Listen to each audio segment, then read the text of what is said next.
வணக்கம். இன்றைய காலத்தின் குரல் நிகழ்ச்சிக்கு உங்கள் அனைவரையும் அன்புடன் வரவேற்கிறேன். இன்றைய விவாத பொருள் ஆதார் அட்டையை கட்டாயமாக்குவது குறித்து உச்சநீதிமன்றம் எழுப்பியுள்ள கேள்வி. ஆதார் அட்டையை வருமான வரி செலுத்தவும் பான் கார்டு நிரந்தரமாக பெறவும் கட்டாயம் என்று மத்திய அரசு தெரிவித்திருந்த நிலையில் இது குறித்தான வழக்கு உச்சநீதிமன்றத்தில் இன்று வந்தபொழுது போலி பான் கார்டுகளை தடுப்பதற்காக இந்த ஏற்பாடு அவசியம் என்று மத்திய அரசு தெரிவித்திருக்கிறது. எனினும் போலி பான் கார்டுகளை தவிர்ப்பதற்கு இது ஒன்று மட்டும்தான் வழியா என்று உச்சநீதிமன்றம் கேள்வி எழுப்பியுள்ளது.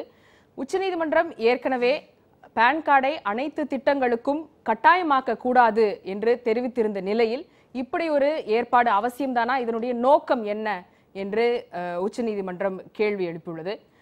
தொடர்ந்து மத்திய அரசு பல்வேறு திட்டங்களுக்கு ஆதார் அட்டையை கட்டாயமாக்கி வருகிறது. எனினும் மத்திய அரசு உச்சநீதிமன்றம் மத்திய அரசினுடைய அனைத்து திட்டங்களுக்கும் ஆதாரை கட்டாயமாக்க கூடாது என்று தொடர்ந்து வலியுறுத்தி வருகிறது. எனவே இந்த நிலையில் பல்வேறு கேள்விகள் நம்முன் எழுகின்றன. ஆதார் அட்டையை கட்டாயமாக்குவதன் மூலம் பான் கார்டு செல்லுபடியாகாதா என்ற முக்கியமான கேள்வி உடனடியாக நம்முன் நிற்கிறது. இதை தாண்டி பொது விநியோக திட்டம் மற்றும் மதிய உணவு திட்டத்திற்கும் ஆதார் அட்டை கட்டாயம் என்று தெரிவிக்கப்பட்டிருக்கக்கூடிய நிலையில் இது போன்ற அரசியலமைப்பு சட்டத்தின் மூலம் மக்களுக்கு கிடைத்திருக்கக்கூடிய இந்த பயன்களும் ஆதார் அட்டை கட்டாயம் என்று கூறுவதன் மூலமாக இந்த பயன்கள் கிடைக்காமல் போய்விடுமோ என்று ஒரு தரப்பினர் அச்சம் தெரிவிக்கின்றனர். எனினும் ஏற்கனவே இருக்கக்கூடிய நடைமுறையில் இருக்கக்கூடிய பல்வேறு சிக்கல்களை குளறுபடிகளை நீக்குவதற்காகவும் அரசினுடைய திட்டங்கள் நேரடியாக மக்களுக்கு சென்று சேர வேண்டும் என்ற நோக்கத்துடன் மட்டுமே மத்திய அரசு செயல்படுகிறது என்று அரசின் தரப்பிலிருந்து தொடர்ந்து வாதங்கள் வைக்கப்பட்டு வருகின்றன. எனவே இன்று ஆதார் அட்டை கட்டாயமாக்கப்படுவது இந்த நடைமுறையில் இருக்கக்கூடிய குளறுபடிகளை நீக்குவதற்காகவா அல்லது மக்களுக்கு ஏற்கனவே கிடைத்துக் கொண்டிருக்கக்கூடிய இந்த பலன்களும் ஆதார் அட்டை கட்டாயம் என்று கூறுவதன் மூலமாக பறிக்கப்படுமா என்பதுதான் இன்றைய விவாத பொருள். இது குறித்து விவாதிப்பதற்காக பாஜகவை சேர்ந்த திரு KT ராகவன், ஓய்வு பெற்ற IAS அதிகாரி திரு சகாயம் அவர்கள், பொருளாதார ஆலோசகர் NS வெங்கட்ராமன் அவர்கள், PUCL அமைப்பை சேர்ந்த சரவணன் அவர்கள் மற்றும் ஒரு சாமானியனுடைய குரலை பிரதிபலிப்பதற்காக ஜெயந்தி அவர்கள், மனிதி அமைப்பை சேர்ந்த அவர்களும் நம்மிடையே இணைந்திருக்கிறார்கள். வணக்கம் மேடம். திரு தேவசகாயம் சார், உங்களிடமிருந்து ஆரம்பிக்க விரும்புகிறேன். இப்போ தொடர்ந்து இந்த விவாதம் இது புதுசு கிடையாது. ஆதார் கட்டாயமா இல்லையா அப்படின்ற விவாதம் நீதிமன்றம் வரைக்கும் சென்றிருக்கிறது. இன்று இந்த விவாதத்தினுடைய ஒரு சிறு பகுதியாக இன்று வருமான வரி செலுத்துவதற்கும் பான் கார்டு நிரந்தரமாக பெறுவதற்கும் ஆதார் கட்டாயம் அப்படின்னு மத்திய அரசு தெரிவிச்சிருந்தாங்க. நம்ம ஏற்கனவே குறிப்பிட்டது போல உச்சநீதிமன்றம் இதனுடைய நோக்கம் என்ன அப்படின்னு கேள்வி எழுப்பியிருக்காங்க. ஆனால் உச்சநீதிமன்றத்தினுடைய இந்த கேள்வி சரின்னு நினைக்கிறீங்களா? ஆதார் எண் அனைத்து திட்டங்களுக்கும் அரசினுடைய வாதம் என்பது பல்வேறு திட்டங்கள் மக்களுக்கு நேரடியாக சென்று சேர்வதற்காக தான் இந்த ஆதார் அட்டை கட்டாயப்படுத்துகிறோம் அப்படின்னு சொல்லியிருக்காங்க. இந்த வழக்கிலும் கூட போலி பான் கார்டுகள் இருக்குது, இதை பயன்படுத்தி நிறைய ஃபண்ட்ஸ் மிஸ்யூஸ் பண்றாங்க அப்படின்லாம் சொல்லியிருக்காங்க. ஸோ இதனை தடுப்பதற்காக அப்படின்னு சொல்லக்கூடிய மத்திய அரசினுடைய இந்த வாதத்தை ஏற்றுக்கிறீங்களா? முதல் கருத்தாக ஒன்று காரியம் சொல்ல விரும்புகிறேன். நான் பேசிக்கலி இது அவ்வளோ ஈஸி. இன்னைக்கு நடந்தது ஒரு சின்ன டிஸ்கஷன் தான் நடந்திருக்கு. மெயினாக புதன்கிழமை இது ஹியர் பண்ண போகிறாங்க. ஃபுல் ஆர்குமெண்ட் புதன்கிழமை நடக்கும். அப்போ தான் டிசைட் பண்ண போகிறாங்க. இன்றைக்கி ப்ரிலிமினரி தான். அதிலே உள்ளேருந்து உள்ள அட்வொகேட் எனக்கு கான்டாக்ட் பண்ணி சொன்னார் என்ன நடந்துட்டு. பேசிக் பாயிண்ட் என்னென்னா நீங்கள் சொன்னது மாதிரி இவங்க என்ன சொல்கிறாங்க, ஆதார் இந்த போலி கார்டுகளை ஸ்டாப் பண்ணுறதுக்காக சொல்கிறாங்க. அவங்க சொல்கிறாங்க இல்லை, இது போலி கார்டில் ஸ்டாப் பண்ணுறது தேவையில்லைன்ட்டு. அது மெயின் ஆர்குமெண்ட் என்ன வரல. நான் அதை விட இது ஆதாருங்கிறது ஒரு பெரிய மிகவும் முக்கியமான சப்ஜெக்ட். இது 7 வருஷமாக நடந்தது, 7-8 வருஷமாக நடந்துக்கிட்டு இருக்கு. 2009 நடந்தது. இதில் 5 விதமான அப்ஜெக்ஷன்ஸ் இருக்குது. இவங்க நடந்திருக்கு. இன்கம் டேக்ஸ் பேங்க்கெல்லாம் லிங்க் பண்ணுறாங்க இல்லையா. ஒன்றாவது குடியரசு சட்டத்துக்கு எதிரானது. இது குடியரசு சட்டத்தில் அடிப்படை உரிமைகள் இருக்குது நமக்கு. Basic rights, fundamental rights, right to privacy. அது இப்போ சுப்ரீம் கோர்ட்டில் சேலஞ்சில் இருக்குது. 2013 சேலஞ்சில் இருக்குது. இது ரைட் டு ப்ரைவசி, இது வரக்கூடாது அப்படின்ட்டு. ஸோ இதில் குடியரசு சட்டத்துக்கு எதிரான ஒரு ப்ராஜெக்ட் இது. ரெண்டாவது பாராளுமன்ற மரபுக்கு எதிரான ஒரு ப்ராஜெக்ட். மணி பில்னு கொண்டு பாஸ் பண்ணியிருக்காங்க. இது தவறு. ஆதார் மணி பில் கிடையாது. Money bill is totally different. அவங்க மெஜாரிட்டி இன்ஃப்ளூயன்ஸ் பண்ணி ராஜ்யசபாலேருந்து அவங்களுக்கு கருத்து சொன்னது போகிறோம். ராஜ்யசபா சொன்ன கருத்தை ஏற்கவே இல்லை. அப்படியே லோக்சபாவில் மெஜாரிட்டி இருக்கிறதுனால ஸ்பீக்கர் அவங்க ஆளுகள் ரூலிங் பண்ணி ஃபினிஷ் பண்ணிட்டாங்க. மூணாவது உச்ச நீதிமன்ற உத்தரவுக்கு எதிரானது. அவங்க ரொம்ப தெளிவாக சொல்லியிருக்காங்க. 2015 அவங்க சொல்கிறது கிளியராக நான் கோட் பண்ணுறேன். அவங்க கிளியராக சொல்லியிருக்காங்க, இது வந்து we will also make it clear that the Aadhaar card scheme is purely voluntary and it cannot be made mandatory till the matter is finally settled by the court one way or the other. இது 15/10/2015 supreme court தெளிவான உத்தரவு கொடுத்தது. So மூணாவது point என்னதுன்னா, இது உச்ச நீதிமன்ற உத்தரவுக்கு எதிரானது. நாலாவது அரசியல் நாகரிகத்துக்கு எதிரானது. நீங்கள் 2014 கேம்பெயினை பார்த்தீங்கன்னா பிஜேபி ஆதாருக்கு எதிராக கேம்பெயின் பண்ணாங்க. அதை விட மோசம் மோடி வந்து ரொம்ப ரொம்ப ஷார்ப் வேர்ட்ஸ் யூஸ் பண்ணார், ரொம்ப ரொம்ப எதிராக பேசிக்கிட்டு இருந்தார். இப்போ உண்மையில் பார்த்தா 2014 பிஜேபி ஓட்டு கிடைச்சது ஆதாருக்கு எதிரான ஓட்டுன்னு சொல்லலாம். அந்த மாதிரி கேம்பெயின் பண்ணாங்க. ஸோ அரசியல் நகரத்துக்கு எதிரானது. கடைசியாக வந்து மக்களின் மேண்டேட் கிடையாது, பப்ளிக் மேண்டேட் இல்லை. போன இதில் எலெக்ஷனில் இவங்க போயிருந்தாங்களா, நாங்கள் ஆதாரை கம்பல் பண்ண போகிறோம், ஓட்டு போடுங்கன்னு ஓட்டு போட்டிருப்பாங்களா? இந்த 4-5 காரியங்கள்னால இந்த ஆதார் ப்ராஜெக்ட் மாறுறது. இப்போ என்ன பண்ணுறாங்கன்னா, சிங்கிள் ஒரே ஒரு யாரோ டெக்னிக்கலாக யாரோ அட்வைஸ் பண்ணுறாங்க, டெக்னாலஜி ஒன் டைரக்ஷனில் போயிட்டுருக்காங்க. நந்தன் நீலக்கணி ஒரு ஆள் இருக்கார், அவர் தான் கடவுள் மாதிரி. அவர் சொன்னது மாதிரி எல்லாம் நடக்கும். இப்போ chief economic adviser Arvind Subramanian ஒரு 2 வாரத்துக்கு முன்னால் ஒரு ஸ்பீச்சில் சொல்லியிருக்காரு. அவரே கிரிட்டிசைஸ் பண்ணியிருக்காரு. இப்போ ரிலீஸ் பண்ணாங்களே பட்ஜெட்டுக்கு முன்னால் இது survey of the Indian economy, அதுலேயே ஆதாரை பற்றி கிரிட்டிக்கலாக மென்ஷன் பண்ணிட்டு, anyway Nandan Nilekani knows better, இது அவர் கடவுள் மாதிரி.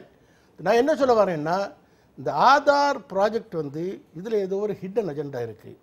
இது மக்களுக்கான ஒரு அஜெண்டா இல்லை. இந்தியாவை பொறுத்த மட்டும் இந்த மாதிரி ஹை டெக்னாலஜி டிஜிட்டல் ஒர்க் பண்ணாது. கூடி போனால் 20% 25% ஒர்க் ஆகும். சீனியர் சிட்டிசன்ஸுக்கு ஒர்க் ஆகாது, மோஸ்ட் ஆஃப் த லேடிஸுக்கு ஒர்க் ஆகாது, ரூரல் பாப்புலேஷன் ஒர்க் ஆகாது, அர்பன் லேபருக்கு ஒர்க் ஆகாது. அப்படி இருக்கும்போது இந்த ஆதாரை இது ஒரே அடியாக கொண்டு போய் பூத்துறது வந்து மிகவும் தவறு. திரு KT ராகவன் அவர்கள் ஒரு ரொம்ப குறிப்பாகவே அவருடைய குற்றச்சாட்டுகளை முன் வச்சிருக்காரு. இந்த அரசியலமைப்பு சட்டத்திற்கு எதிரானது, ஆதார் சட்டம் கொண்டு வரப்பட்ட விதம், இது வந்து மணி பில்லா கொண்டு வரப்பட்டது, பிளஸ் உச்சநீதிமன்ற தீர்ப்புக்கு எதிரானது. இது வந்து பல்வேறு தரப்பிலிருந்து வைக்கக்கூடிய முக்கியமான விமர்சனம். மீண்டும் மீண்டும் தொடர்ந்து உச்சநீதிமன்றத்தினுடைய தீர்ப்புக்கு எதிராக மத்திய அரசு ஆதாரை கட்டாயப்படுத்துகிறது அப்படின்றது. நம்பர் 1, நீங்கள் இன்னும் அவர் சொன்னதை சொல்லலை, நான் எடுத்து சொல்கிறேன். அதாவது பாரதிய ஜனதா கட்சி குறிப்பாக நரேந்திர மோடி இதை 2014 எதிர்த்து பேசினார். Yes, we objected. ஆனால் நாங்கள் சொன்னது என்னென்னா, எக்ஸிக்யூட்டிவ் ஆர்டராக கொண்டு வந்தாங்க. ஆதாரை முதல்ல கொண்டு வரும்பொழுது எக்ஸிக்யூட்டிவ் ஆர்டர் மூலமாக இதை இம்ப்ளிமெண்ட் பண்ணக்கூடாது. இதுக்கு ஒரு சட்ட பேக்கப் இருக்கணும். லீகல் பேக்கப் இல்லாமல் இதை செய்யும் பொழுது அது டிஃபீட் ஆகிறதுக்கு வாய்ப்பு இருக்குங்கிறதுனால தான் 2016 ஆதார் ஆக்ட் கொண்டு வந்தது. மணி பில்லா கொண்டு வரலாமா வேண்டாமா என்பதை முடிவு செய்வது ஸ்பீக்கருக்கு அந்த அதிகாரம் இருக்கிறது, கவர்மெண்ட்டுக்கு அந்த அதிகாரம் இருக்கிறது. அதை கொண்டு வந்தோம், அதை பாஸ் ஆயிடுச்சு. It can be challenge in the supreme court. Of course it is challenge, it is before the court. இன்னொன்று, உச்சநீதிமன்றம் பார்த்தீங்கன்னா இந்த வழக்கு வரும்பொழுதே பல நிலைகளில் பல ஆர்குமெண்ட்டில் பல ஹியரிங்கில் வரும்பொழுது அவங்க வந்து இட்ஸ்லாம் அப்சர்வேஷன். கோர்ட் ஒரு இடத்துல வந்து நான் 2015 ஆகஸ்ட் 11 ஆர்குமெண்ட் வருது, ஹியரிங் வரும்பொழுது சொன்னாங்க, இது வந்து நீங்கள் மேண்டிட்ரி கிடையாது, நீ இம்போஸ் பண்ண முடியாதுன்னு சொன்னாங்க. அதே உச்சநீதிமன்றம் 15/10/2015 வரும்பொழுது என்ன சொன்னாங்க, it had lifted its earlier restriction and permitted voluntary use of Aadhaar card in welfare schemes such as Manrega, pension scheme, provident fund, PM Jandan Yojana எல்லாத்துக்கும் யூஸ் பண்ணுங்கன்னு சொல்லிட்டாங்க. அதே உச்சநீதிமன்றம் தான். இப்போ திருப்பி வந்து இன்னைக்கு வந்து பான் கார்டு விஷயத்துல இது வந்து இன்னைக்கு குறிப்பா பான் கார்டு விஷயத்துல பேசிருக்காங்க. ஒரு 6 திட்டங்களுக்கு தான் வந்து உச்சநீதிமன்றத்துல அந்த அனுமதி இருக்குது. அதுவும் கூட வந்து கட்டாயம்னு சொல்லல, ஆமா வாலண்டரி பேசிஸ் தான் சொல்லிருக்காங்க. வந்து இல்ல இத கூட 2015 ஆகஸ்ட் 11 பார் பண்ணாங்க. அதுக்கப்புறம் 2015 அக்டோபர் ஹியரிங் வரும்பொழுது அதை லிஃப்ட் பண்ணாங்க அந்த பார். மோரோவர் கொஞ்சம் ப்ளீஸ் நான் முடிச்சிடுறேன், உங்களுக்கு கேட்பாங்க கண்டிப்பாக கேட்பாங்க. இது வந்து இந்த மாதிரி வந்து பல நிலைகளில் ஹியரிங் வரும்பொழுது court has made some observations. மரியாதைக்குரிய திரு தேவசகாயம் அவர்கள் சொன்னது போல ஃபைனல் ஹியரிங் வரும்பொழுது அந்த ஃபைனல் ஆர்டர் வரும். இன்னைக்கு பொறுத்த வரைக்கும் கிளாரிஃபிகேஷன், இது ரெண்டு வெவ்வேறு விஷயம் இல்லையா? அதாவது ரைட் டு பிரைவசி என்பது குறித்து சட்டம் சரியா இல்லையா அப்படின்றதையும், இந்த சட்டத்தை வெல்ஃபேர் மெஷர்ஸ்க்காக இதை வந்து கட்டாயப்படுத்த கூடாது அப்படின்ற இந்த கோர்ட்டினுடைய இந்த ஆர்டரையோ எல்லாத்தையும் பத்தி தான் டிஸ்கஸ் பண்ணிட்டு இருக்காங்கமா. ஃபைனல் இது வெறும் அப்சர்வேஷன் அப்படின்னு கடந்து போயிட முடியுமா? நேச்சுரலிங்க ஒவ்வொரு ஹியரிங்லயும் டைரக்ஷன் கொடுக்கிறது ஒண்ணு. ஃபர்ஸ்ட் நீங்க சொன்னீங்க பாத்தீங்களா, சொன்ன பாத்தீங்களா ஆகஸ்ட் 11, 2015 அது வந்து யூ கேனாட் யூஸ், அது ஓரல் டைரக்ஷன். ஆனா அது நீங்க வந்து நீங்க ஃபாலோ பண்ணி தான் ஆகணும். அதே போல லிஃப்ட் பண்ணது அந்த மாதிரி இருக்கு. இன்னைக்கு வந்து அப்சர்வேஷன் இஸ் மேட். நாம இந்த மாதிரி பண்ணியிருக்கிறீங்களா, இது நியாயமான போது சுப்ரீம் கோர்ட்ல இன்னைக்கு சென்ட்ரல் கவர்மெண்ட் சொல்லியிருக்காங்க, நான் ஃபர்தர் ஆர்கியூமெண்ட்டுக்கு எங்களுக்கு டைம் கொடுங்க, நான் வந்து ஆர்கியூ பண்றேன்னு சொல்லியிருக்காங்க.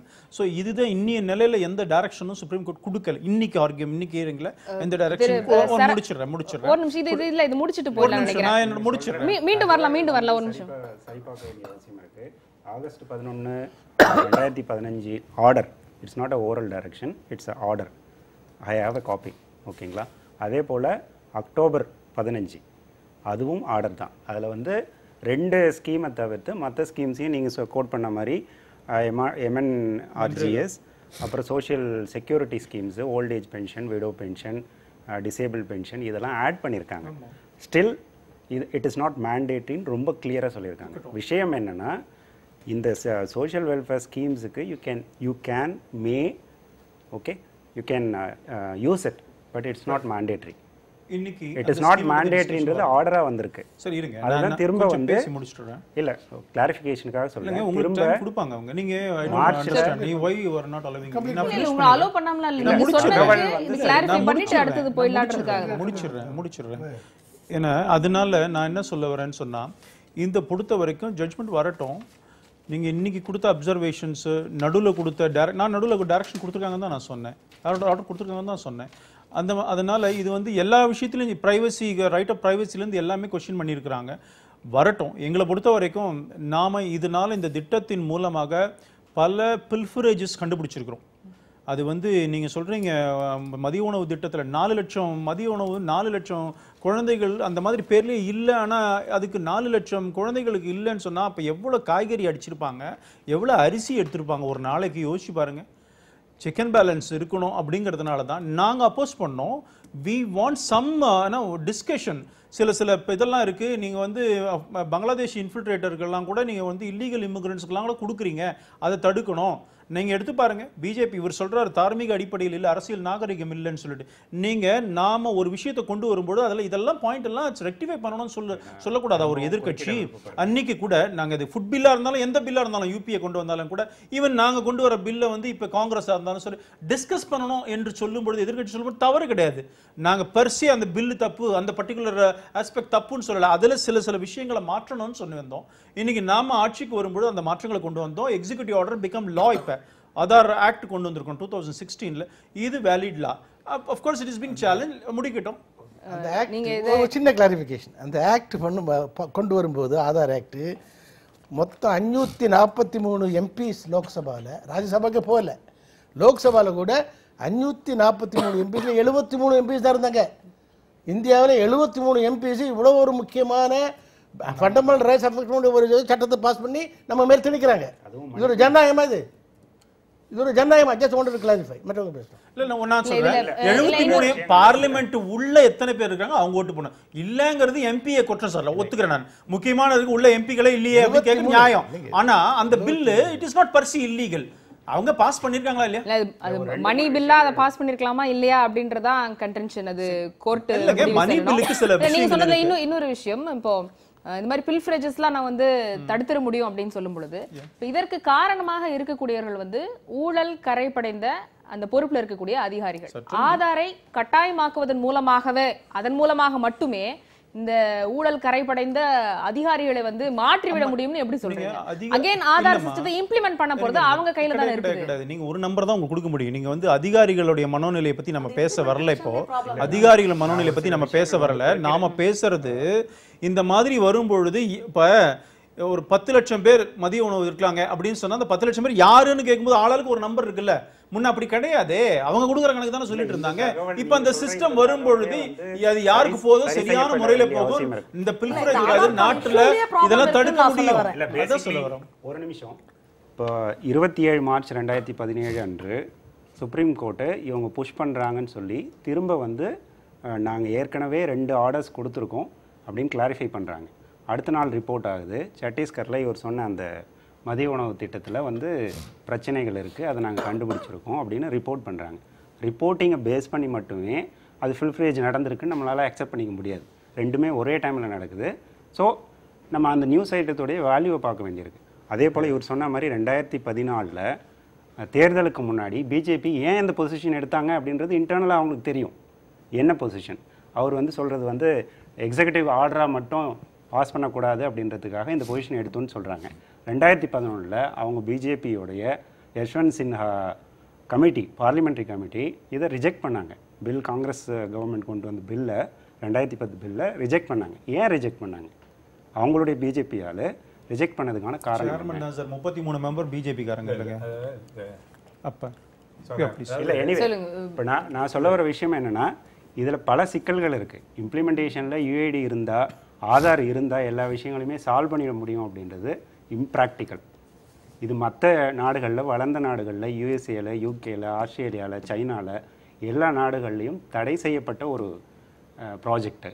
நம்ம இவ்வளோ பில்லியன் கணக்காக வந்து பேசக்கூடிய இந்த விஷயத்தில் 100 கோடிக்கும் மேலே இருக்கக்கூடிய பாப்புலேஷன் உள்ள இந்தியாவில் என்ன ட்ரையல் நீங்கள் செஞ்சீங்க? என்ன வந்து எக்ஸ்பெரிமெண்டேஷன் நடந்தது? என்ன சாம்பிள் சைஸ் எடுத்தீங்க? எதுவும் கிடையாது.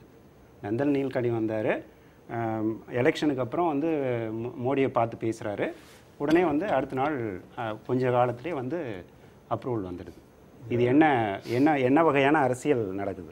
திரு வெங்கட்ராமன், உச்சநீதிமன்றம் ஒன்று பார்க்கணும், கொள்கை அடிப்படையில் ஆதார தவறுன்னு சொல்லவே இல்லை. அது நோட் பண்ணணும் ஒன்று ஃபண்டமெண்டலாக. ரெண்டாவது, அதுக்கே தெளிவு இல்லாத நிலைமை இருக்குது. அவர் சொன்ன மாதிரி 2015 என்ன சொன்னாங்க, ஆதாரை வந்து அமல்படுத்துகிறோம், ஆனால் வாலண்டியராக இருக்கணும். நாங்கள் மார்ச் இந்த வருஷம் ஒரு மாதத்துக்கு முன்னாடி சீஃப் ஜஸ்டிஸ் சொல்லியிருக்காரு சுப்ரீம் கோர்ட்டில், ஆதாரை இது பண்ணலாம், வெல்ஃபேர் ஸ்கீம்ஸ்க்கு மாத்திரம் பண்ணாதீங்க, பாய்க்கெல்லாம் சேர்த்துல I can't blob the government சொல்லியிருக்காங்க. இன்றைக்கி ஜட்ஜஸ் 2 சுப்ரீம் கோர்ட்டோட ஜட்மெண்ட்டை படித்து, சுப்ரீம் கோர்ட் சீஃப் ஜஸ்டிஸ் சொன்னதை படித்தாங்களானே தெரியல, திருப்பி கேள்வி கேட்டிருக்காங்க. அர்த்தமில்லாத கேள்வி. ஏன்னா எதுக்கு தான் அர்த்தம்? Just a mere observation, that's all. There's no order. இல்ல கோர்ட்டோட அத ட்விஸ்ட் பண்றாங்க. இல்ல அவரோட கேள்வி அத ட்விஸ்ட் பண்றாங்க எல்லாரும். அதாவது எப்பவுமே அவர் முடிச்சிட்டு அவரே முடிச்சிட்டு இந்த ஆப்சர்வேஷனுக்கும் ஆர்டருக்கும் ரொம்ப தின் லைன். வித்தியாசம். ரொம்ப thin line. Just hold on. Order is totally different. இன்னைக்கு வந்து அவங்க சொல்லியிருக்காங்க ஆப்சர்வேஷன், அது ரொம்ப சீரியஸாக பேசுறீங்க. அதே சுப்ரீம் கோர்ட் சீஃப் ஜஸ்டிஸ் சொல்லியிருக்காங்க, அதை வந்து எடுக்கும்போது ஒன்று ஆப்சர்வேஷன் தட்டுறீங்க. அதாவது supreme please listen, chief justice has made an observation. Chief ஜஸ்டிஸோட ஆப்சர்வேஷனை இவங்க இக்னோர் பண்ணிட்டாங்க இன்னைக்கு. அது போட்டோம், அது ஒன்றாவது. ரெண்டாவது விஷயம், அதுவும் ஆப்சர்வேஷன், இதுவும் ஆப்சர்வேஷன், அது விட்டுருங்க. That is a fact. Chief justice has recorded the opinion. அவர் பண்ணி ரெக்கார்ட் பண்ண ஒப்பீனியன் படி ஆப்சர்வேஷன் என்ன? It's not a recorded opinion. It's no in the record. இது அனாவசியமா பேசிட்டு இருக்கோம். வரேன் கொஞ்சம். இதில் ஃபண்டமெண்டலாக என்ன பார்க்கணும்னா, ஒன்று சொல்கிறாங்க மோடியை பற்றி சொன்னார், மோடி வந்து எதிர்த்தாரே வந்தார். அதில் என்ன இஷ்யூ இல்லைன்னா, மோடி எதிர்த்தார் உண்மையே இல்லை. he has come to power. பவருக்கு வந்தோடனே கணிசமான முதலீடு செய்யப்பட்டது, அதில் முன்னேறம் வந்துடுது. அதுக்கு பிறகு பின்னாடி போக முடியாது அந்த மாதிரி நிலைமை. நெல்கனியை கூப்பிட்டு பேசினார், அதில் என்ன பிரச்சனைன்னு கேட்டார். கடைசியில் டிசைடட். இப்போ தமிழ்நாட்டில் என்ன நடந்துட்டு இருக்கு, ஒருத்தர் செக்ரட்டரியேட் கட்டுறாங்க, இன்னொருத்தர் வந்து அது ஹாஸ்பிட்டலில் மாத்திரம், அந்த மாதிரி நிலைமை வேணுமா, அதை பாராட்டணும். அதாவது எழுத்தோம் நம்ம ப்ரெஸ்டீஜ் இஷ்யூவாக வராமல் வந்து திருப்பி நல்ல திட்டத்தை பார்த்து பண்ணியிருக்கா. அதில் ரெண்டாவது. மூணாவது வந்து ஆதார் உலகத்தில் எங்கேயுமே நடக்கலைங்கிறதுலாம் ஒரே தவறு. சிங்கப்பூரில் ஐடென்டிட்டி கார்டு உண்டு, சோஷியல் செக்யூரிட்டி கார்டு அமெரிக்காவில் உண்டு. அமெரிக்காவில் பிறந்த உடனே சோஷியல் செக்யூரிட்டி கார்டு. நாட்டில் அத்தனை மக்களுக்கு ஒரு நம்பர் வேணுங்கிறது எந்த விதமான அடிப்படை தவறே கிடையாது. அதில் வந்து ஒரே ஒன்று செஞ்சுருக்கலாம். இன்றைக்கி சுப்ரீம் கோர்ட்டில் ஆப்சர்வேஷன் பண்ணும்போது அவங்க சுப்ரீம் கோர்ட் என்ன சொல்லலைன்னா, இது வரைக்கும் திருப்பி சொல்கிறேன், ஃபண்டமெண்டலாக அவங்க அப்போஸே பண்ணலை. அன்னைக்கு வந்து ஒத்துக்கவும் இல்லையே அவங்க, ஒத்துக்கவும் அதாவது fact is Supreme Court has not taken as decision. செய்யவே இல்லை. அதனால அப்படி எதிர்த்துறாங்கன்னு சொல்லவே இல்லை. நாளைக்கு வந்து ஆதரிச்சு கூட பேசலாம் சுப்ரீம் கோர்ட். இதில் என்ன, இதில் சுப்ரீம் கோர்ட்டில் என்ன இதில் முக்கியமாக இதில் பார்க்க வேண்டிய என்னன்னா, இன்னைக்கு வந்து ஏன் வந்து இந்த வெல்ஃபேர் ஸ்கீம் அதுக்கு வந்து பர்மிட் பண்ணலாம், இதுக்கு நம்ம நான் வெல்ஃபேர் ஸ்கீமுக்கு வெல்ஃபேர் ஸ்கீம் போய் காரணமே சொல்லலை அவங்க. காரணம் என்ன இருக்கலாம்? ஒரு காரணம் இருக்கலாம், அதாவது நாட்டில் இருக்கிற மக்களில் நிறைய பேர் விவரம் உள்ளவங்க, அவங்கள உடனே இம்போஸ் பண்ண முடியாதுன்னு சொல்லியிருக்கலாம். அப்போ என்ன சொல்லியிருக்கலாம், ஒரு 2 வருஷத்துக்குள்ளே பண்ணுங்கள், எல்லாருக்கும் செஞ்ச அப்புறம் பண்ணுங்கள் அப்படின்னு சொல்லியிருக்கலாம். இல்லாட்டா வேறு ஏதாவது குழப்பம் இல்லைன்னா அப்புறம் செஞ்சீங்கன்னு சொல்லலாம். அதெல்லாம் ஒன்றும் செய்யவே இல்லை. அதனால் சுப்ரீம் கோர்ட் ஆர்டர்லேயே எந்த விதமான தெளிவும் இல்லை. ஒரே கன்ஃபியூஷன் நான் குழப்பத்தை I read the ஏற்படுத்தி order. ஒண்ணுமே சொல்ல. இதை விட என்ன தெளிவு இருக்கணும்? இதை விட என்ன தெளிவு இருக்கணும்? See, can I read it again, please? I can also This is a read contempt the of court. அதாவது படிக்கிறேன் நானு. Chief Justice observation. This is a contempt of court. What government has done is contempt of court. Chief Justice அவருக்கு ஒண்ணு தெரியல. அவர் understand பண்ணாம Chief Justice ஒண்ணு தெரியாது. ஒரு மேட்டர்ல பண்ணிருக்காரு. This is a clear order. It's an order. Is it we will இத set aside பண்ணாரா Chief Justice கேக்குறானா? யாரு? We will I want to know. We will also make it clear that Aadhaar card scheme is purely voluntary and it cannot be made mandatory till the matter is finally settled. Or finally settled. இதுதான் mention பண்ணி பேசுறாங்க. தவறா சொல்றாங்க. இதுல என்ன தவறு? Chief Justice என்ன சொல்லிருக்காரு? Finally settled. 2015 order has misinterpreted. என்ன சொல்லிருக்காரு Chief Justice? If we understand the previous order 2015 in the right context, we think you cannot enforce Aadhaar for extending benefits, but you can do it otherwise. Something quote பண்ணிருக்காங்க. Something like opening a bank account, it's not a benefit. So Aadhaar cannot be extended சொல்லிருக்காங்க. தகவல் பிழை அவளை படிக்க விடுங்க. ஆர்டருக்கும் நீங்க படிங்க sir, கையில வச்சு நீங்க படிங்க. உங்ககிட்ட வரும்போது படிங்க. அவரை படிக்க விட மாட்டேங்கிறீங்க. நீங்க எழுதி வந்து படிக்கிறீங்க. அப்புறம் நீங்க எழுதி வந்து இல்ல, ஒரு நிமிஷம் ஆர்டர் நீங்க கிளாரிஃபை பண்ணுங்க. ஒரு நிமிஷம் இருங்க சார், ப்ளீஸ் அலோ. இது என்ன நீங்க இல்ல, இதுல வந்து ரெண்டு விஷயங்கள் இருக்கு. சுப்ரீம் கோர்ட்ல வந்து அவர் பேசிட்டோம். நீங்க அலோ பண்ணவே இல்ல, மாட்டீங்க. அலோ பண்ண மாட்டல. அதுக்கு தான் நாங்க இருக்கோம், சொல்லிக்கிட்டு தான் இருக்கோம். ஒரு நிமிஷம் சரவணன் சார், சரவணன் நீங்க என்ன சொல்ல வந்தீங்களா? Why you are not allowing him to finish? Not அலோவிங்ல கிடையாது, அவர் பேசிக்கிட்டு தான் இருக்காரு. எங்க இல்ல, பேசுறாரு? திரு தேவசகாயம் அவர் சொன்னதோட இன்னொரு விஷயத்தையும் நான் ஆட் பண்றேன். இது வந்து ஆர்டர்ல இருக்கிறது, சரிங்களா? The Union of India shall give wide publicity in the electronic and print media, including radio and television networks, that it is not mandatory for a citizen to obtain an Aadhaar card. Okay? தமிழ்ல என்னன்னா இதை பற்றி ஒரு விரிவான பரப்புரையை வந்து government செய்யணும் அப்படின்னு சொல்லியிருக்காங்க. இது மேண்டேட்ரி கிடையாது, கம்பல்சரி கிடையாது. சிட்டிசன் வந்து பொதுமக்கள் விருப்பப்பட்டால் இந்த வெல்ஃபேர் ஸ்கீமுக்கு கொடுக்கலாம். மற்ற விஷயங்களுக்கு இதை வந்து மற்ற விஷயங்களுக்கு தொடவே கூடாது, சரிங்களா? இது வரைக்கும் மற்ற விஷயங்களை பற்றி டீல் பண்ணவே இல்லை சுப்ரீம் கோர்ட். இப்போ என்ன சொல்லியிருக்காங்க, பிடிஎஸ் ஆகட்டும், ரேஷன் கடையில் நம்ம பொருட்கள் வாங்கிறது, அடுத்த மதிய உணவு திட்டம், இந்த மாதிரியான விஷயங்களுக்கு வெல்ஃபேர் ஸ்கீம்ஸுக்கு கேன் பி யூஸ்ட், அவ்வளோதான். ஸோ கோர்ட்டில் நீங்கள் கோர்ட்டுடைய ப்ரொசீடிங்ஸை கொஞ்சம் நல்லா கவனிச்சிங்கன்னா, அதை பற்றின அனுபவம் உள்ளவங்களுக்கு கோர்ட்டில் ஓரலாக சொல்கிற விஷயங்கள் ஆர்டரில் ரிஃப்ளெக்ட் ஆகணும்னு அவசியம் கிடையாது. ஆர்டர் வந்து it's a kind of it's a kind of a law, right? Supreme Court interim order கொடுத்திருக்காங்க. ஃபைனல் டெசிஷன் மாற்றி கூட வரலாம். ஆனால் ஃபைனல் டெசிஷன் வர வரைக்கும் நீங்க வந்து சட்டத்தின் ஆட்சியை வந்து நடைமுறைப்படுத்தி can be used என்னங்க அர்த்தம்? உச்சநீதிமன்றம் can be used யூஸ் பண்ண கூடாது அர்த்தம். கட்டாயப்படுத்துகிறார்கள் என்பதுதான் பிரச்சனை. அம்மா இங்க பாருங்க, can be usedங்கிறது இல்ல ஒரு தேதி கொடுத்து இல்ல ஒரு தேதி கொடுத்து மே 30க்குள்ள ஜூன் 30க்குள்ள எல்லாரும் வந்து ஆதார் எண்ணை வந்து இணைத்தாக வேண்டும் உங்களுடைய பான் கார்டோட. அவர் சொன்னதை வச்சு அப்படின்னு சொல்லி ஒவ்வொரு திட்டத்துக்கு சொல்லுங்க. அவரோட ஆர்டர் படிச்சார்ல, can be usedங்கிறது should not be used அர்த்தமா? இல்ல கட்டாயப்படுத்த கூடாதுன்னு தான் சொல்றாங்க. இல்ல நான் படிக்கிறேன், திரும்ப படிக்கிறேன். 2011 சொன்னது வாஸ்தவம் தான். அதுக்கு அப்புறம் தான் அதே சுப்ரீம் கோர்ட் இதெல்லாம் ஆட் பண்ணிக்கோங்கன்னு சொல்லுது. இதெல்லாம் பிரச்சனை. இது அரசு இது லாயர், அதனால தான் சார் சொல்றேன். அப்சர்வ் இன்னைக்கு நீங்க இந்த டிஸ்கஷன் ஆதார் என்கரேஜ் ஆதார மத்திய அரசு இன்னைக்கு just observation of the court மத்திய அரசு இல்லங்க மத்திய அரசு ஆதாரை ஊக்குவிப்பது பிரச்சனை இல்ல, ஆதார் அட்டையை கட்டாயப்படுத்துகிறது. இன்னைக்கு ரேஷன் கார்டுல உங்க வீட்ல 4 பேர் இருந்தாங்கன்னா அதுல 2 பேருக்கு மட்டும் தான் ஆதார் கார்டு இணைக்கப்பட்டிருந்தா 2 பேருக்கு மட்டும் தான் பொருள் கொடுக்கப்படுகிறது. அப்ப இது கட்டாயப்படுத்துவது அப்படிலாம் இல்ல. இது நான் சொல்ல விரும்புறேன். இல்ல நான் சொல்ல விரும்புறேன் நேரடியான தகவல்கள். இதுல பெண்கள் வந்து அடித்தட்ட மக்கள் வந்து பாதிக்கப்படுறது கொஞ்சம் அளவுல இல்ல. ரேஷன் கார்டுக்கு எனக்கு முதல்ல கேஸ் மானியத்துக்காக இணைக்கணும்னு சொன்னாங்க. அப்ப கேஸ் மானியத்தை இதை ஹேண்டில் பண்றது எல்லாமே வந்து வாங்குறது, சிலிண்டர் வாங்குறது பெண்கள் காசு கொடுத்து வாங்குறது. அதோட கிடைக்கிற அந்த மானியம் வந்து போறது பேங்க்குக்கு போனதுக்கு அப்புறம் அதை யார் ஹேண்டில் பண்றா, எல்லா விஷயத்திலையும் யார் அதை ஹேண்டில் பண்றாங்கன்னு தெரியும், ஆண்கள் தான். அபிஷியலா நம்மளே வந்து அவங்க மது கடைக்கு போறதுக்கு நம்மளே அவங்கள அலோவ் பண்றோம், அவங்க டிராப் பண்ணிட்டு அதுக்கு தான் போறாங்க. அந்த மாதிரி ஆயிடுது. இப்ப ரேஷன் கடையில எல்லாரையும் குழந்தைங்கள்ல இருந்து 4 பேருக்கும் போய் அதை நினைச்சா மட்டும் தான் கிடைக்கும். இப் சப்போஸ் ஒருத்தவங்க மிஸ் ஆயிருந்தா கூட ரேஷன் கார்டுக்கு அதை வந்து ரினியூவல் பண்ண மாட்டேங்கிறாங்க. இப்போ இந்த ஆதார் கார்டு அட்டன் பண்ணும்போது என் வீட்லயே சொல்ல போனா என் பையன் இல்ல படிக்க போயிருந்தான். இப்போ ஆதார் கார்டு அவன் எடுக்கல. இப்போ திருப்பி அவன் படிச்சு முடிச்சுட்டு இப்போ வந்துட்டான். அர்ஜென்ட்டா அவனுக்கு 2 வீலர் வாங்க வேணும்னு இருக்கு.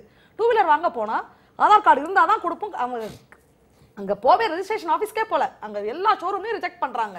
திருப்பி அர்ஜென்ட்டா அப்ளை பண்ணலாம்னு சொல்லி ஆதார் கார்டு ஆஃபீஸ்க்கு போயிட்ட பிறகு அப்போ நாங்கள் ஒரு விஷயத்தை நேரடியாக நான் ஃபேஸ் பண்ணோம். நாங்கள் எப்படியாவது இன்ஃப்ளூயன்ஸ் பண்ணி அப்படியே சொல்லி இந்த மாதிரி விஷயத்த சொல்லி அவன் படிக்கிறான், அவனுக்கு அவசியம் வேணும்னு சொல்லி அதை அப்ளை பண்ண போகும்போது அங்கே ஒரு வயசானவர் வந்திருந்தார்.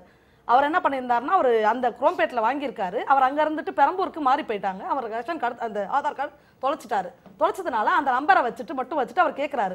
அப்போ அந்த நம்பரை போட்டுட்டு அந்த பின்கோடை போட்டு செக் பண்ணா இந்த நம்பருக்கு இந்த பின்கோடில் ஆதார் கார்டே இல்லைங்கிறாங்க. அப்போ அவர் குரோம்பேட்டில் இருந்து தான் அதை வாங்கியிருக்காரு. அப்போ அந்த ஆதாரம் இது மேட்ச் ஆகலாம் என்ன பண்ண முடியும்? உடனே கால் சென்டருக்கு ஃபோன் பண்ண சொல்கிறாங்க. கால் சென்டருக்கு ஃபோன் பண்ணால் அங்கே தமிழ்ங்கிற லாங்குவேஜே இல்லை, அங்கே இருக்கிறது இங்கிலீஷும் ஹிந்தியும் மட்டும்தான். அப்போ அவருக்கு கைட் பண்ணுறதுக்கு இல்லை. அப்போ என் பையன் தான் அதை கைட் பண்ணான். பேசினதுக்கப்புறம் அவங்க சொன்னாங்க இந்த பின்கோடை அப்பவும் அவங்களும் அதே சொன்னாங்க, இந்த பின்கோடும் இந்த ஆதார் நம்பரும் மேட்சே இல்லை அப்படின்னு சொல்கிறாங்க. திருப்பியும் நீங்கள் போயிட்டு எங்கேயாவது ஒரு ஆதார் ஆஃபீஸ்லேருந்து பேசுங்கன்றாங்க. நாங்கள் உட்காந்துருக்கதே ஆதார் ஆஃபீஸில் தாங்க சார், நம்ம வேற எங்கேருந்து போய் பேசணும்னு. அப்போ அந்த ஆதார் ஆஃபீஸர் குரோம்பேட்டில் ஆதார் ஆஃபீஸே இல்லைன்னு சொல்கிறாங்க. பதில் இதுக்கு என்ன பண்ணுறது? எங்களை ஏதாவது விளையாடுறாங்களா இல்லை எங்களை வந்து கேலி பொருளாக ஆக்குறாங்களான்னு தெரியல. அடிப்பட்ட மக்கள் எவ்வளோ போராடுவாங்க, இதுக்காக எவ்வளோத்துக்கு அலைய முடியும்? ரேஷன் கார்டுலேருந்து எல்லாத்தையும் எங்களை ரிட்டினாவை ஸ்கேன் பண்ணிட்டாங்க. இப்போ இனிமேல் வந்து ஸ்கேன் பண்ணிட்டு பேசாம ஒரு நெத்தில அடிச்சிட சொல்லுங்க எங்க ஆதார் கார்டை. இது ஜனநாயக நாடா சர்வாதிகார நாடா? எங்களுக்கு பயமா இருக்கு. எங்க சொந்த நாட்டிலேயே நாங்க அகதிகா ஆக்கப்படுற மாதிரி நாங்க ஃபீல் பண்றோம். அதாவது பொதுக்கூட்டம் மாதிரி பேசிட்டு இருக்காங்க. 3 கோடி பேர் பெண்கள் பாதிக்கப்பட்ட ஒரு அமைப்புல கோஆர்டினேட்டரா இருக்க எல்லாரும் பெண்கள் கேஸ் மானியம் இன்னைக்கு அங்க பாதிக்கப்பட்ட மக்கள் ஆதார் இணைக்கிறதுக்கு அப்புறம் இன்னைக்கு போலி கேஸ் இணைப்பு இந்தியாவுல 3 கோடி கேஸ் இணைப்பு இருந்திருக்குங்க. என்ன சோர்ஸ் என்ன சார் உங்க நீங்க பேசுறது? இந்த 3 கோடி கேஸ் இணைப்பு கண்டுபிடிக்கப்பட்டிருக்கிறது, அரசாங்கம் கண்டுபிடிச்சிருக்குது. அப்ப அரசாங்கம் கண்டுபிடிக்கும் பொழுது இந்த நாட்டுல 30,000 கோடிக்கு மேல சேவ் பண்ணி இருக்காங்க. இந்த மாதிரி போலிகள் எல்லாம் இது வந்து எதுவும் செக் அண்ட் பேலன்ஸே பண்ணக்கூடாது. ஒரு அரசாங்கம் கொள்ளையடிச்சிட்டு இருப்பாங்க, ஒரு குரூப் அதை பார்த்துட்டு இருக்கணுமா? ஒரு அரசாங்கம் பார்க்க முடியுமா? ஒரு தவறாது. நடுக்குப்பத்துல நடந்த விளைவுகளுக்காக நாங்க அங்க வந்துட்டு அவங்களுக்கு மெடிக்கல் கேம்போ அவங்களுக்கு ஒரு ஹெல்பிங்காக நாங்க போயிருந்தப்ப மோடி கொடுத்த ஆதாரமே வேணாம், ஆதாரமே வேணாம், அந்த மக்கள் அவ்வளவு வெறுப்பா பேசுறாங்க. இன்னைக்கு 100 கோடி பேருக்கு மேல சேர்த்தாச்சு. எல்லாத்தையும் கம்பல்ஷன். இது சர்வாதிகார நாடு மாதிரி தான் ஆக்கிட்டு இருக்கீங்க. இது பாருங்க, அப்படி பார்த்தா எல்லாம் எக்ஸாம் எழுதுறோம். என்ட்ரன்ஸ் எக்ஸாம் 1ஆம் கிளாஸ் பசங்களே 5ஆம் கிளாஸ் பசங்க அம்மா இருங்க 5ஆம் கிளாஸ் எக்ஸாம் எழுதுனா 1ஆம் கிளாஸ் எக்ஸாம் எழுதுனா சார் ஸ்கூலுக்கு எக்ஸாம் எழுதும்போது எழுதுனா சீட் தர மாட்டாங்க. அப்டேட் பண்ணிட்டீங்களா? அப்டேட் பண்ணிட்டீங்களா? எல்கேஜி சீட் வரணும்னா எக்ஸாம் எழுதுங்கறா, இன்டர்வியூ வரீங்கன்றா, இன்டர்வியூ போறீங்களா? மேக்ஸிமம் அதுதான் வந்து ஒரு நாட்டுல கடவுள் தான் தெய்வம்னு சொல்றீங்க. சட்டத்தின் ஆட்சியை கொண்டு வரணும். அப்படியே எல்லாரும் கம்பேர் பண்றீங்க. சட்டத்தின் ஆட்சியை கொண்டு 9 நம்பர் இருக்கு. 9 நம்பர் இருக்கு. ஃபாலோ பண்ணணும். என்ட்ரன்ஸ் எக்ஸாம் எழுத கூடாது. 1ஆம் கிளாஸ் என்ட்ரன்ஸ் எக்ஸாம் எழுத கூடாது. சாமானியர்களுக்கு நேரடியாக களத்தில் இருப்பவர்களுக்கு அவர்களுக்கு இவ்வளவு வந்து நடைமுறை சிக்கல்கள் இருக்கிறது. அது வந்து கண்டிப்பா இருக்கு. பிராக்டிகலா அப்ப பாருங்க சோதம் பண்ணனும். நடைமுறை சிஸ்டம்க்குள்ளே வர மாட்டேன்னு சொன்னா அதை ஏற்றுக்கொள்ளவே மாட்டாங்க யாருமே. நீங்க வந்து டேட் என் குழந்தை பிறந்தது நான் ஏன் ரெஜிஸ்டர் பண்ணனும் பர்த் அப்படி கேக்குறாங்க. ஆதார் தேவைப்படுற வாதங்கள் இல்ல. இவங்க சொல்றது நடைமுறை சிக்கலை தாண்டி கொள்கை ரீதியாக தவறு என்ற விமர்சனம் வைக்கப்படுகிறது. பர்த் டெத் ரெஜிஸ்ட்ரேஷன் என் சொத்தை நான் விக்கிறதுக்கு ரெஜிஸ்டர் பண்ணணுமா உங்ககிட்ட வந்து கேப்பீங்களா? இது என்ன அர்த்தம்? இந்த வாதங்கள் நடைமுறை சிக்கலை தாண்டி லார்ஜர் இஷ்யூல அவர் கூறக்கூடிய டேட்டா செக்யூரிட்டி அப்படின்ற பிரச்சனையும் அது குறித்தான விமர்சனங்களும் தகவல்கள் வந்து களவாடப்படுகிறது அப்படின்ற விமர்சனமும் கூட வந்து வைக்கப்பட்டிருக்கு. ஒரு கால் சுஜாதா கதையில படிச்ச மாதிரி அதெல்லாம் வந்து படிக்கும்போது இதெல்லாம் பாசிபிளான்னு யோசிச்சோம். அது இதெல்லாம் நடக்குமா அப்படின்னு. இப்ப அதுதான் ஆகுமோ? நாளைக்கு வந்துட்டு எப்ப யாரார் வந்து எந்த பெட்ரூம்ல இருக்கணும்ன்றது கூட கம்பேர் பண்ணி எனக்கு பயமா இருக்கு. ஏப்ரல் 14 இந்துஸ்தான் டைம்ஸ்ல ஒரு ரிப்போர்ட் வந்திருக்கு. என்ன ரிப்போர்ட்? 1 கோடி இந்தியர்களுடைய bank details, card number, card holder name, date of birth, mobile number, credit card number, credit income details, social media details, visiting card details, demat account details, இது தவிர்த்து டெல்லி யூனிவர்சிட்டி ஸ்டூடெண்ட்ஸோட information, லாயர்ஸோட information, stock புரோக்கர்ஸோட information, இது எல்லாமே மும்பையில் ஒருத்தர் வந்து வச்சுருக்காரு. அவரை வந்து போலீஸ் அரெஸ்ட் பண்ணி மும்பையிலேருந்து வந்த இன்ஃபர்மேஷன் பேசிஸில் ஒருத்தர் சேவ் பண்ணி வச்சுருக்காரு. டெல்லியில் வந்து அவரை அரெஸ்ட் பண்ணுறாங்க, போலீஸ் அரெஸ்ட் பண்ணுறாங்க. சரிங்களா? பேங்க் இதில் என்ன நடந்திருக்கு அப்படின்னா, ஒரு முதியவர் வந்து கேஸ் ஃபைல் பண்ணுறாரு. 1 லட்சத்துக்கும் மேலே அவருடைய பேங்க் ட்ரான்ஸ்ஃபர் நடந்திருக்கு. கால் சென்டர்லேருந்து கால் பண்ணுறோம், உங்களுடைய ஓடிபி கொடுங்க, ஒன் டைம் பாஸ்வேர்ட் கொடுங்க, ஏதோ ப்ராப்ளம் இருக்குதுன்னு பேசுகிறாங்க. உடனே இவர் நம்பி கொடுக்குறாரு. சிட்டி யூனியன் பேங்க்குன்னு சொல்லி கேட்குறாங்க. இவர் நம்பி கொடுக்குறாரு. பார்த்தா உடனடியாக அவருடைய அந்த மணி வந்து வேறு அக்கௌண்ட்டுக்கு போகுது. உடனே அவர் அலர்ட் ஆகி போய் கம்ப்ளைண்ட் கொடுக்குறாரு. உடனே போலீஸ் ஆக்ஷன் எடுத்து ட்ரேஸ் பண்ணி இந்த பர்சனை பிடிக்கிறாங்க. இதில் என்ன ஒரு நிமிஷம் நான் முடிச்சிடறேன். இப்போ இதில் என்னன்னா செக்யூரிட்டி, இதை விடுங்க, இவர் வந்து சாதாரண மனிதருக்கு நடந்த ஒரு விஷயம். தோனியுடைய பர்சனல் டீட்டெயில்ஸ் வந்து வெளியில் வந்தது போன மாதம். எப்படி வெளியில் வந்தது? என்ன பிரச்சனை என்னென்னா, இதை வந்து நிறைய ப்ரைவேட் பிளேயர்ஸ் பல லெவலில் வந்து இதை டீல் பண்ணுறாங்க. ஒரு ப்ரைவேட் பிளேயர் வச்சுருக்கிற டேட்டாவை குறைஞ்சபட்சம் 7 வருஷம் அவர் வச்சுருக்கிறதுக்கான வாய்ப்பு இருக்குது. எனக்கு அந்த மிஷினரி இருந்ததுன்னா நான் அப்ளை பண்ணி நான் வந்து ஆதாரோடய இணைச்சிக்க முடியும். என்னுடைய ஆதாரை வந்து பதிவு பண்ணக்கூடிய ஒரு பர்சனாக நான் என்னை இணைச்சிக்க முடியும். இப்போ இந்த டேட்டா எங்கே போகுது, யார் டீல் பண்ணுறாங்க? கார்ப்பரேட்டுக்கு போகுது. நிறைய கம்பெனிஸ் இதில் இன்வால்வ் ஆகிருக்கிற கம்பெனிஸ் வந்து சிஐஏவோட தொடர்பில் உள்ள கம்பெனி அப்படின்னு சொல்றாங்க. அந்த வாட்ஸ்அப் வந்து ஃபேஸ்புக்கு கொடுத்ததுக்கு அப்புறம் நாம என்ன சர்ச் பண்றோங்கற விஷயம் கூட வந்து உடனே வந்து உங்களுக்கு வர ஹோட்டல்ல இருந்து எல்லாமே கால் வருது. நீங்க இந்த இத தேடுறீங்களா, நீங்க ஹோட்டல் போறீங்களா, எந்த ஊருக்கு போறீங்கன்னு. அப்ப எல்லாமே நாங்க சுத்தி கண்கள் வச்ச மாதிரியே இருக்கு. அதுக்கு எனக்கு சொல்றேன், எங்க நெத்தில ஒரு ஆதார் நம்பர் அடிச்சிர சொல்லுங்க. மொத்தமே ஒண்ணுமே தேவையில்லை. இல்ல இப்போ இந்திய குடிமக்களுடைய இல்ல ஒரு நிமிஷம் முடிச்சிட்டு நீங்க தான் பதில் சொல்றீங்க. அதாவது ஆதார்ல வந்து எப்படின்னா நீல்கேன் ரொம்ப அழகா சொல்லியிருக்காரு. It is called encrypt on டெக்னாலஜின்னு பேரு. ஆதார்ல சோர்ஸ்ல என்கிரிப்ட் பண்ண வெளியில எல்லாம் போகவே போகவே முடியாது. ஆதார்ல அதான் சொல்லுங்க கேட்டிருக்காரு. தோனியோட இன்ஃபர்மேஷன் அப்படிதான் சொல்லுங்க கேளுங்க. நிலங்கடி ஹஸ் गिवन சேலஞ்ச் ஓபனா சேலஞ்ச் விட்டுருக்காரு. யாரான ஒருத்தர் வந்து இது மாதிரி திட்டு போச்சுன்னு கேளுங்க, சொல்லுங்க என்கிட்ட. இட்ஸ் நாட் பாசிபிள் சேலஞ்ச் பண்ணிருக்காரு. தோனி வந்து வைஃப் வந்து ட்விட்டர்ல போட்டுருந்தாங்க. அவங்க தகவல் அதுக்கப்புறம் அந்த ஆதார் மையத்தை நடத்துபவர் ஆர்வ மிகுதியால் அந்த தகவலை வெளியிட்டிருக்கார் அப்படின்னு வந்து கூறப்பட்டது. இதுக்கெல்லாம் என்ன? இது ரூமர்ஸ் கிடையாது.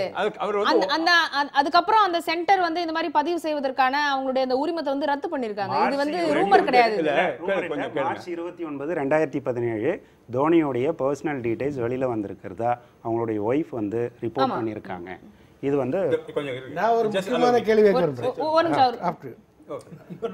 இல்லை பேசிக்கலி இது என்னன்னா, இந்த மாதிரி சிஸ்டம் வரும்போது இவங்க சொன்னா கம்ப்ளைண்ட் பண்ணாங்க. ஆனால் 1000 பேர் சொன்னால் கம்ப்ளைண்ட் இல்லை அவங்க காமிக்க முடியும். எனக்கு இது பெரிய மேசிவ் சிஸ்டம் கொண்டு வரும்போது சின்ன பிரச்சனை வரும்.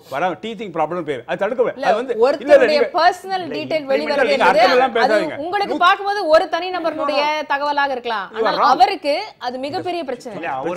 யார் இல்லைன்னு சொன்னாங்க, யார் பிரச்சனை இல்லைன்னு சொன்னாங்க. அதுக்காக அவுட் ஆஃப் ப்ரொபோர்ஷன். அதாவது சிஸ்டம்ல ஒன்றும் தப்பு.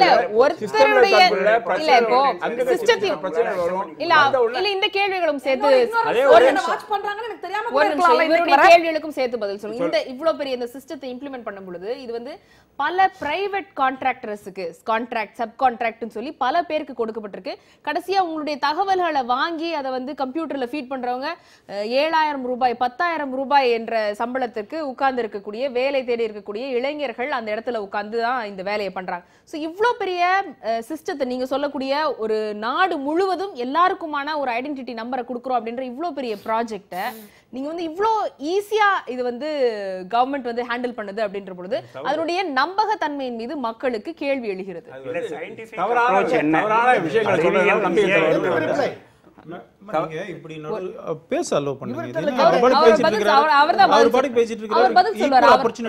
அவர்தான் பதில் சொல்ல போறாரு.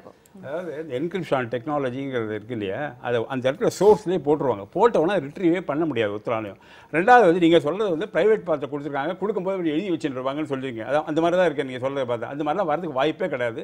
இதில் வந்து எங்கேயாவது வெளியில் வரும்னா, சப்போஸ் பின் நம்பர் இருக்குது உங்கள்கிட்ட, பின் நம்பர் வந்து பேங்க்குக்கு மேலே தெரியாது, பெங்களூர்லேருந்து வருதுன்னு வச்சுக்கோங்க. அங்கே ஒருத்தர் சம்படி மே பி நோயிங் அந்த மாதிரி வந்தால் தவறு வரலாம். தவறு வந்து அதுக்கு தான் சொல்லியிருக்காங்க 3 years will give regular punishment சொல்லியிருக்காங்க. அதெல்லாம் ரொம்ப எக்ஸப்ஷனல் கேஸ். ஒன்று எங்கேயோ 100 கோடி பேருக்கு ஆதார் கொடுத்துருக்காங்க. 2 பேர்ட்ட கம்ப்ளைண்ட் வந்தால் it's not blow it out of complaint கிடையாது. தகவல் வெளியே வந்திருக்கு அப்படினா ஆதாரபூர்வமாக எழுப்பக்கூடிய கம்ப்ளைண்ட் புகார் அப்ப எத்தனை பேர் என்ன மாதிரி ஒரு சாதாரண மக்களுக்கு என்னோட விஷயங்கள் நோட் பண்ண முடியுது நமக்கு தெரிய முடியும். தேவசகாயம் சார், உங்களிடமிருந்து இப்போது நடைமுறை சிக்கல்களை தாண்டி இது வந்து டேட்டா பிரைவசி டேட்டா செக்யூரிட்டி அப்படின்றது வந்து முக்கியமான விஷயமாக இருக்கு. நடைமுறை சிக்கல்கள் இருந்தாலும் கூட அதை வந்து ஒழுங்கா இம்ப்ளிமெண்ட் பண்ணலாம் அப்படின்ற வாதம் வைத்தாலும் கூட அடிப்படையிலேயே இந்த திட்டம் வந்து தவறானது அப்படின்ற விமர்சனம் வைக்கப்படுகிறது. ஆனால் இப்போ எல்லா இடத்துலையும் உங்களுக்கு உங்க சம்மந்தப்பட்ட தகவல்களை நீங்க எங்கேயாவது ஷேர் பண்ணிக்கிட்டு தான் இருக்கீங்க அப்படின்னு எதிர்வாதம் வைக்கப்படுது. இவங்க ஏற்கனவே குறிப்பிட்ட மாதிரி உங்களுடைய ஃபேஸ்புக்லயோ இல்லை வாட்ஸ்அப்லயோ இல்லை நீங்க வெளியே பொது இடங்கள்ல போகும் பொழுது சிசிடிவி கேமராஸ் இருக்கு, உங்க போன்ல ஜிபிஎஸ் இருக்கு, இது மாதிரி எல்லா இடத்துலையும் உங்க பத்தியான உங்கள் சம்பந்தப்பட்ட தகவல்கள் ஏதாவது ஒரு இடத்துல பகிர்ந்து கொள்ளப்பட்டு தான் வருகிறது. அப்படின்ற பொழுது ஆதார் திட்டத்தை மட்டும் டேட்டா பிரைவசி, டேட்டா செக்யூரிட்டி அப்படின்ற காரணம் கொண்டு எப்படி எதிர்க்க முடியும்? மிகவும் நல்ல கேள்வி. அது வெளி தகவல்கள், இது உள் தகவல்கள். எனக்கு பாடியை பற்றி தகவல், எனக்கு பயோமெட்ரிக் இன்ஃபர்மேஷன், எனக்கு ஐ இன்ஃபர்மேஷன், அது பியூர்லி ப்ரைவேட். நான் எவ்வளோ படிச்சிருக்கேன், எந்த கல்லூரிக்கு போனேன், எந்த காலேஜ், எனக்கு டேட் ஆஃப் பர்த் என்ன, எனக்கு வயசு என்ன, தட் இஸ் ஓப்பன் இன்ஃபர்மேஷன். அதில் கொடுக்குறதுலேயே வாங்குறதுலேயே ஒரு தவறே கிடையாது. இது வந்து பர்சனல் பியூர் இன்ஃபர்மேஷன். டாக்டர் கூட அதுக்கு எனக்கு பர்மிஷன் இல்லாமல் எடுக்க முடியாது. ஒரு டாக்டர் நான் ட்ரீட்மெண்ட் போகும்போது அவர் எனக்கு பர்மிஷன் இல்லையா, எனக்கு ஒய்ஃபுக்கு பர்மிஷன் இல்லாமல் அது டேட்டாவை எடுக்க முடியாது. அதனால் இதுக்கு ரொம்ப வித்தியாசம். இவங்க கேட்குறது பயோமெட்ரிக், ஐரிஸ், கண்ணு, இது அது வந்து பியூர்லி மேட்டர் ஆஃப் ப்ரைவசி. அது அவங்க எடுக்கிறது அதிகாரம் கிடையாது. நம்பர் 1. ரெண்டாவது வந்து இதே இஷ்யூஸை பார்லிமெண்ட்ரி கமிட்டி அட்ரஸ் பண்ணியிருக்கு. நாங்கள் சொல்கிறோம் இல்லை, பார்லிமெண்ட் கமிட்டி சேர்மன் வந்து இவங்க பிஜேபிக்கு லீடிங் பழைய ஃபைனான்ஸ் மினிஸ்டர் யஷ்வந்த் சின்ஹா, அவர் 5 இஷ்யூ ஃப்ளாக் பண்ணாங்க 2011. ஒன்று வந்து ப்ரைவசி இஷ்யூ, அது இதுவரை சார்ட் அவுட் பண்ணல. இதுதான் நான் சொன்னது தான் ப்ரைவசி இஷ்யூ. ரெண்டாவது protection of sensitive biometric information. எனக்கு டேட் ஆஃப் பர்த்தை யாராவது எடுத்துகிட்டு போயிட்டாங்கன்னா பரவாயில்ல, அது பெரிய சீக்கிரம் ஒன்றும் கிடையாது. ஆனால் எனக்கு பயோமெட்ரிக் இன்ஃபர்மேஷன் மிஸ்யூஸ் பண்ணலாம். அது ரெண்டாவது. அது பயோமெட்ரிக் இன்ஃபர்மேஷன் சென்சிட்டிவ், அதுக்கு ப்ரொடெக்ஷன் என்ன, அதுக்கு இதுவரை பதில் வரல. Private parties are involving in collection of information சொன்னாங்க இல்லையா. ஒரு 7,000 நீங்களே சொன்னீங்க, 6,000 7,000 சம்பளம் வாங்கிட்டு பண்ணுறாங்க, ஒரு ஷெட்டில் உட்காந்து பண்ணிட்டு இருக்காங்க. Private parties R collecting. அவங்க இன்ஃபர்மேஷனை ஷேர் பண்ணாமல் இருப்பாங்க. ஒருத்தவங்களுக்கு சாதாரண எல்லாத்தையுமே பண்ண முடியும்னா அதை இன்ஃப்ளூயன்ஸ் பண்ணி அவங்க கிட்ட இருந்து ஈஸியாக வாங்க முடியும். அது இல்லை, அவங்க வித்து பணம் பண்ணலாமே. இது 3வது விஷயம். பார்லிமெண்ட்ரி கமிட்டி ஃபிளாக் பண்ண சொல்கிறேன். 4வது இன்அடிக்குவேட் டெக்னாலஜி சப்போர்ட். இவ்வளோ மேசிவ் ஸ்கேலில் பண்ணும்போது டெக்னாலஜி ஈஸி சொல்கிறது. இவர் டெக்னாலஜி சொன்னார், டெக்னாலஜி சப்போர்ட் பண்ண அவ்வளோ ஈஸி இல்லைங்க. எனக்கு செல்ஃபோன் வந்து சரி ஒர்க் பண்ண முடியுதா, ஓலா புக் பண்ணிட்டு இருக்கும்போது சடனாக பிளாக் ஆயிடுது. ஐ மீன் டென்ஷன். ஒரு சின்ன இதில் கூட பிரச்சனை வரும்போது இவ்வளோ மாசிவ் ஸ்கேலில் பண்ணும்போது டெக்னாலஜி ப்ராப்ளம். பேசிக் இன்ஃப்ராஸ்ட்ரக்சர் எதையுமே பண்ணாம மக்களுக்கு அடிப்படையான தண்ணி வேணும், அது கொடுக்கல. அப்புறம் பொல்யூஷனா இருக்கு, ஒரு கழிவை வெளியேற்றதுக்கு ஒரு வழி இல்லை, எந்த ஒரு விஷயமும் பண்ணாம எங்கேயோ போயிடுறாங்க. அப்புறம் வந்து fake Aadhaar numbers due to inadequate verification, மேலண்டால வெரிஃபை பண்ணுறாங்க. இப்போ நான் எனக்கு இதுக்கு சொல்யூஷன் என்னென்னா, ஃபேக்னு சொல்கிறாங்க இல்லையா. இன்னொன்று என்னென்னா, இப்போ இவங்க இந்த அமெண்ட் பண்ணுறாங்களே ஐடி ஆக்ட், இது ஒரு பயங்கரமாக ரொம்ப சீரியஸ் மேட்டர். ஜூலை 1ஆம் தேதியிலிருந்து I will become an offender. நான் ஆதார் கார்டு எடுக்காட்டு என்னால் இன்கம் டேக்ஸ் கட்ட முடியாது. I become defaulter, income tax ஃபுல்லாக can come and arrest me. அதான் சொந்த நாட்டில் அகதியாக அலைய வேண்டும். என்னங்க இது ஒரு அநியாயம். எப்படி ஒரு ஆதார் நம்பர் எடுக்கலையா, அதனால் ஐ கேன் பி அரெஸ்டட், என்னால் இன்கம் டேக்ஸ் கட்ட முடியாது. கடைசியில் மெயின் பயன் என்ன சொல்ல விரும்புகிறேன்னா, இதில் வந்து இது ஒரு அஃபென்ஸ் மாதிரி கன்வெர்ட் பண்ணுறாங்க. அதனால் இதை நம்ம அக்செப்ட் பண்ண முடியாது.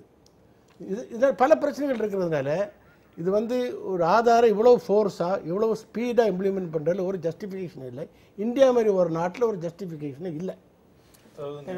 பார்லிமெண்ட்ரி ஸ்டாண்டிங் கமிட்டி ரெக்கமெண்டேஷன்ஸ்ங்கிறது அஃப்கோர்ஸ் யஷ்வந்த் சின்ஹா, பட் 33 மெம்பரில் வந்து நிறைய எல்லா கட்சிக்காரங்களும் அதில் இருப்பாங்க.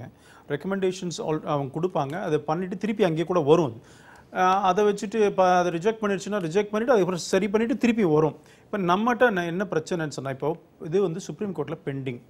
இப்போ சுப்ரீம் கோர்ட்ல பெண்டிங் இருக்கும். பார்லிமெண்டரி கமிட்டி எப்படி வர்க் பண்ணுது அப்படின்றது ஓகே, பட் அவர்ஸ் அந்த பார்லிமெண்டரி கமிட்டி ஃபிளாக் பண்ண இஷ்யூஸ்க்கு என்ன பதில்? ப்ளீஸ் வெயிட், நான் என்ன சொல்றேன் அதுக்கு தான் சொல்றேன். இப்போ இந்த ஆதார் ஆக்ட்ல பல செக்யூர் அதை நான் முன்னாடியே சொன்னேன்.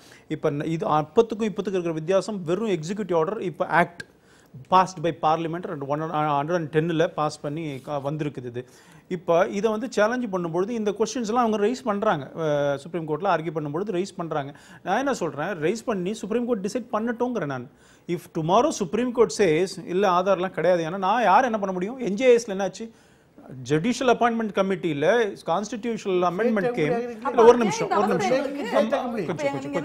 கொஞ்சம் இருங்க, கொஞ்சம் இருங்க சார். அந்த மாதிரி பண்ணும் பொழுது அப்ப என்ன பண்ண முடியுது? கான்ஸ்டிடியூஷனல் அமெண்ட்மெண்ட் வந்தது, லெஜிஸ்லேச்சர் 50% லெஜிஸ்லேச்சர் அதை ஓகே ராட்டிஃபை பண்ணாங்க, எல்லாம் தான் நடந்தது.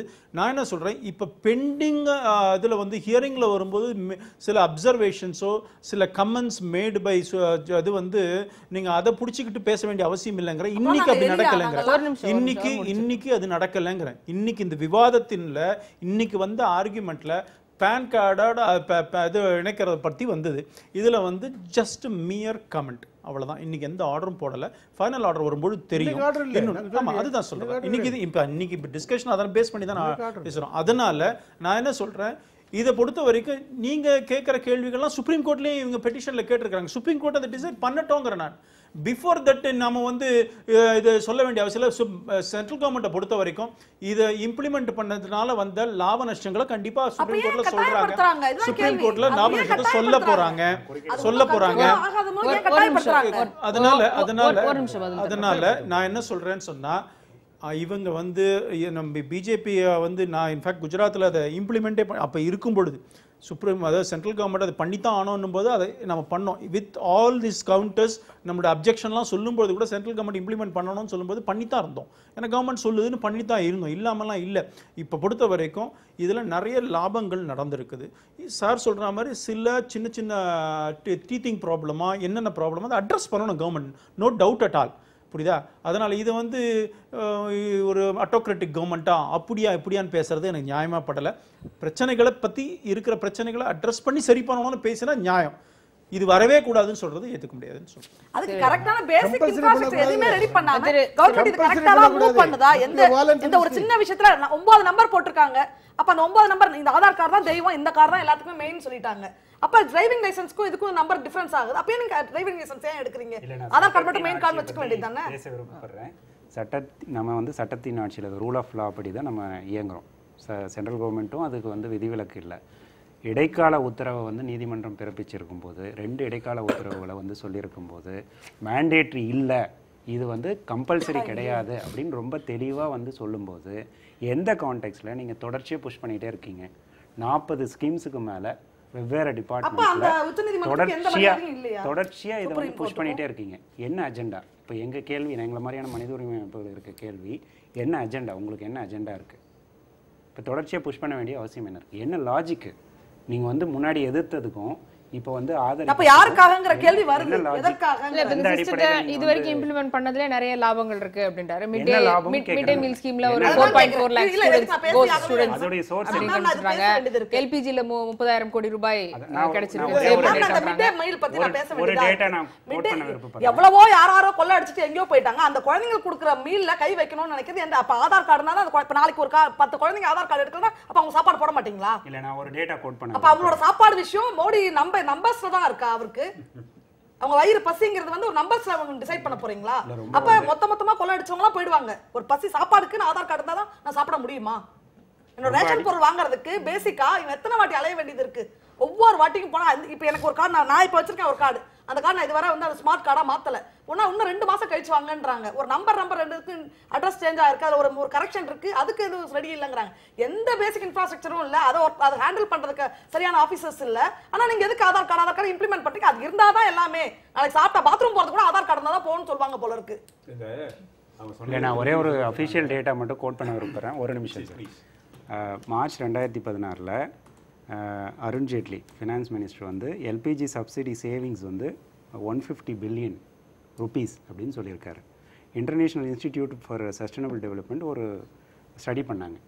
அவங்க ஸ்டடியில் இவர் சொன்ன சேவிங்ஸ் வந்து கிடையாது, அது வந்து ஒன்லி 1.209 லேக்ஸ் மட்டும்தான் சேவிங்ஸ் ஆகிருக்கு அப்படின்னு சொல்லியிருக்காங்க. இது ஸ்டடி, இது ஒரு இண்டிபெண்டன்ட் பாடியோட ஸ்டடி. கவர்மெண்ட்டில் ஃபினான்ஸ் மினிஸ்டர் சொல்கிற ஒரு விஷயத்தை இன்னொரு இண்டிபெண்ட்டான பாடி மறுக்குது. சரிங்களா? எந்த சோர்ஸை நீங்கள் நம்புறது? இப்போ நீங்கள் சத்தீஸ்கர் இஷ்யூவை பற்றி சொல்கிறீங்க. மார்ச் 27, 2017 சுப்ரீம் கோர்ட்டில் இந்த இஷ்யூ வரும்போது அடுத்த நாள் இது ரிப்போர்ட் ஆகுது. அடுத்த நாள் பேரலாக இந்த ரிப்போர்ட்டும் வருது. செய்திகள் எப்படி வடிவமைக்கப்படுறதுன்னு தெரிஞ்சவங்க, அதை பற்றின பின்புலம் உள்ளவங்க கண்டிப்பாக இதை வந்து யோசிக்க தான் செய்வாங்க. இது எந்த அளவுக்கு நம்பகத்தன்மை உள்ளது, லட்சக்கணக்கான ஃபில்ஃப்ரேஜை நாங்கள் வந்து கண்ட்ரோல் பண்ணியிருக்கோம், தடுத்திருக்கோம் அப்படின்னு சொல்கிறதுக்கு எந்த விதமான ஒரு நம்பகத்தன்மை வாய்ந்த ஒரு சோர்ஸும் இல்லை. அறிவியல் பூர்வமாக இந்த விஷயத்தை கொண்டு போகிறதுக்கு கூட நீங்கள் சாம்பிள் சைஸ் எடுக்கலை, ட்ரையல் பண்ணல. இவ்வளோ வந்து நூற்றுக்கணக்கான கோடி மக்கள் தொகை உள்ள இந்தியாவில் இந்த மாதிரி எந்த விதமான அறிவியல் பூர்வமான அப்ரோச்சும் இல்லாமல் நந்தன் நீல்கனி சொல்கிறாரு இல்லை வேறு ஏதோ அஜெண்டா இருக்குது அப்படின்றதுக்காக புஷ் பண்ணிங்க அப்படின்னா யார் பாதிக்கப்படுறது? இவங்க சொன்னாங்க ஒரு குழந்தை மதிய உணவு திட்டம் இல்லாமல் பட்டினியாக போகலாமா? எதுக்காக மதிய உணவு திட்டம் கொண்டு வந்தது? வெறும் ஆதாரில் ஒரு 12 டிஜிட் நம்பர் இருந்தால் உங்களுக்கு வந்து மதிய உணவு திட்டம் கொடுப்போம் இல்லைனா கொடுக்க மாட்டோம் அப்படின்னு சொல்கிறதுக்கு உங்களுக்கு என்ன உரிமை இருக்குது? மெயின் இஷ்யூ இதில் என்னென்னா ஆதாரை பற்றி எங்களுக்கு எதிர்ப்பு ஒன்றும் கிடையாது. அது கம்பல் ஏன் பண்ணுறீங்க? வாலண்டரியாக பண்ணுங்க. நான் ஒரு சஜஷன் கொடுக்குறேன், ஒரு டைம் ஜாஸ்தி இருக்காது. இப்போ இது போகஸ் கார்டு இருக்குன்னு சொல்கிறாங்க பார்த்தீங்களா? ஏதாவது ஒரு அனாலிசிஸ் இருக்கா, ஒரு ரிப்போர்ட் இருக்கா, ஒரு ஸ்டடி இருக்கா? போகஸ் கார்டு நான் டாக் டு அது நான் டிமாண்டை டச் பண்ண விரும்பல. அது வேற, அது வேற தான் போயிடும். அது வேணும் செப்பரேட்டாக. நான் ஒரு சீனியர் சார்ட்டர்ட் அக்கௌண்டன்ட் பேசினேன். அவர் சொல்கிறாரு அப்படி ஒன்றுமே இல்லை, ஏதோ கொஞ்சம் பேர் தான் போகஸ் கார்டு வச்சுருப்பாங்க, அவ்வளோ ஈஸி ஒன்றும் கிடையாது. நான் என்ன சொல்ல வரேன்னா 18 வயசுக்கு மேலே உள்ள எல்லாருக்குமே ஓட்டர் கார்டு இருக்குது, ஓட்டர் லிஸ்ட்டில் ஓட்டர் ஐடி கார்டு இருக்குது, ஃபோட்டோ இருக்குது, எல்லாமே இருக்குது. 18 வயசுக்கு கீழே யாரும் இன்கம் டேக்ஸ் கட்டுற மாதிரி எனக்கு தெரியல இல்லையா? நம்ம ஒரு அடிஷ்னல் செக்யூரிட்டிக்காக பேனுக்கு மேலே நீங்கள் ஓட்டர் ஐடியை கேளுங்க, ஓட்டர் ஐடியை ப்ரொடியூஸ் பண்ண சொல்லுங்கள், எஸ்டாப்ளிஷ் ஒரு ஐடென்டிட்டி. அதை டூப்ளிகேட் பண்ண முடியாது. Voter ID is very difficult duplicate. புதுசாக இந்த ஐடி ஏதோ ஒரு கம்பெனி, அமெரிக்கன் கம்பெனி சொல்லி கொண்டு வரீங்க, அதான் கொஸ்டின். ரெண்டாவது, இப்போ இவங்க பண்ணுறது எவ்வளோ டேஞ்சர். அதை நம்மளை வந்து ஒரு கிரிமினலாக மாற்றுது. ஜூலை 1ஆம் தேதியிலிருந்து I will become a criminal. அது என்ன ரைட் இருக்கு கவர்மெண்ட்டுக்கு? இல்ல இப்ப இதுவரைக்கும் இம்ப்ளிமெண்ட் பண்ணது மூலமா கிடைத்திருக்கக்கூடிய பலன்கள் அப்படின்னு அவங்க பலன்களை பற்றி ஒரு பலன்கள் பற்றி இந்த எல்பிஜி பற்றி சொல்றாங்க இல்லையா? நான் போன தடவை நார்வில் பிறந்து ஒரு ஃப்ரெண்டை கேட்டேன். அவர் எனக்கு நான் எல்பிஜி சப்சிடி எடுக்கிறது கிடையாது, நான் மார்க்கெட்டில் தான், எனக்கு அதை பற்றி தெரியாது. அவர் சொல்லுமா சரிதான், முந்தி என்ன வரும்போது சிலிண்டரை கொண்டு வரும்போது அந்த குறைஞ்ச விலையை கொடுத்துட்டு போயிடுவான், 500 ரூபாய் 400 ரூபாய்க்கு வாங்கிட்டு போயிடுவான். இப்போ என்கிட்ட முழுசாக 800 ரூபா வாங்கிடுறான். அந்த 300 ரூபா வரங்கிறான். சார் 2 வருஷமா இல்லை, அதான் நீ சொல்லுங்க 2 வருஷம் வெயிட் பண்ணிட்டு வரல, ஐ கம்ப்ளீட்லி ஃபர்காட்டன். இல்ல அப்படியே அந்த காசு வந்தாலும் அது யார் ஹேண்டில் பண்றா? அது பாதிக்கப்படுறது பேசிக்கலா அது வரலங்கிறான். நீங்க இதெல்லாம் போகஸ் இன்ஃபர்மேஷன். வெங்கட்ராமன் அவர்கள், இது ஹைலி செக்யூர்டு சிஸ்டம், டேட்டாலாம் வெளியே போக முடியாது அப்படின்னு சொன்னாலும் இது வந்து அடிப்படையிலே சயின்டிஃபிக்கான சிஸ்டமே கிடையாது அப்படின்ற வாதம் பதில் சொல்ல முடியும். டைம் கொடுத்தா வந்து அதாவது பர்சனல் இன்ஃபர்மேஷன் வெளியில போய்டும் சொல்றாங்க இல்லையா? என்ன ஆதாரில் என்ன இன்ஃபர்மேஷன் கேட்குறாங்க, உங்க பேர் என்ன, ஊர் என்ன, அப்பா கொஞ்சம் கேளு. ஒரு நிமிஷம் முடிச்சிட்டோம், ஒரு நிமிஷம் அவர் முடிச்சிட்டோம், ஒரு நிமிஷம் இல்ல நான் சொல்றேன், ஒரு நிமிஷம் சொல்லுங்க. பின்ன பேர் போட்டோம் சார், நீங்க பேச வேண்டிய அவசியம் என்ன இருக்கு? பேசிக் இன்ஃபர்மேஷன் தான் கேட்குறாங்க. ஒன்றும். ரெண்டாவது என்ன, ஃபிங்கர் பிரிண்ட் எடுக்கிறாங்க, ஐடியில் எடுப்பாங்க. அதில் வந்து இதில் பயோமெட்ரிக் எடுக்கிறதுனால பெரிய சீக்கிரம்லாம் வரப்போகுது. என்ன இதில் அவசியம்னா, எனக்கு தெரிஞ்ச வரைக்கும் ஆதாரோட அவசியத்தை யாருமே கொஸ்டின் பண்ணல, தேவசகாய சாரும் கொஸ்டின் பண்ணலை. That's number 1. அது மனசில் வச்சுக்கணும். ரெண்டாவது இம்ப்ளிமெண்டேஷன், அவங்க வந்து அவங்க சொல்றதுனா ஒரே தவறு. ஏதாவது 5-6 பர்டிகுலர் கேஸ் எடுத்து சொல்றாங்க. எனக்கு அது மாதிரி 5 கேஸ் கேட்டாங்க, 5000 கேஸ் சாட்டிஸ்ஃபைடு போயிருப்பாங்க. ஒரு நிமிஷம் சொல்லாதீங்க. ஒரு நிமிஷம். அதாவது ஒரு சாம்பிள் ரிப்போர்ட், ஒரு சயின்டிஃபிக் மேனேஜ்மெண்ட்டில் எப்பவுமே ஒரு சாம்பிள் ரிப்போர்ட்ஸும் உண்டு. 5 சில பிரச்சனைகள்லாம் இருக்கும், டீச்சிங் ப்ராப்ளம் வராமல் இருக்காது. சில பிரச்சனைகள் வந்த உடனே ராகவன் சொன்னால் அரசாங்கம் அதை கணிச்சு சரியாக வேண்டியது அரசாங்கத்தோட கடமை. 1வது. 2வது, இது வந்து புதுசாக ஒன்றுமே பண்ணல. சீக்கிரசி கேஸ் இருக்கு இல்லையா? சப்போஸ் நீங்கள் ஒரு ஃபாரின் கம்பெனிக்கு வேலைக்கு போகிறீங்கன்னு வச்சுங்க, வெளிநாட்டுக்கு போனால் ஃபிங்கர் பிரிண்ட் எடுக்காமல், பயோ இது எல்லாம் எடுக்காமல் வேலையே கொடுக்கணும். அப்படி நீங்கள் இன்ஃபர்மேஷன் தான் கொடுக்குறீங்க. நிறைய கம்பெனி இப்போ ஒன்றும் இல்லை, ஒரு அட்டாமிக் எனர்ஜி கமிஷன் உள்ளே போனீங்கன்னா அங்கே உள்ள எல்லா இதையும் எடுத்து தான் கொடுப்போம். அப்புறம் சீக்கிரம் எல்லாம் போயிட்டு சொல்ல முடியுமா? இதெல்லாம் நெசசிட்டி. அதாவது இதெல்லாம் ஒத்துமே கொஸ்டின் பண்ணல. அமெரிக்காவில் வந்து இப்போ இது சோஷியல் செக்யூரிட்டி கார்டு இருக்கு, அத்தனை டீடைல்ஸ் கொடுக்கணும். சிங்கப்பூர்ல அத்தனை பேசுற மாதிரி பேசுறீங்க. பொதுமக்கள் கஷ்டப்படுற கீழ்மட்ட மக்கள் பத்தி நீங்க பேசுறீங்க. அடித்தள மக்கள் எவ்வளவு கஷ்டப்படுறாங்க, அவங்க எல்லாரும் ஃபாரின் போயிட்டு இருக்காங்களா? சரி, நீங்க பேசுங்க, நான் விட்டுறேன். நான் கோல் ரிப்ளை நீங்களே பேசுங்க.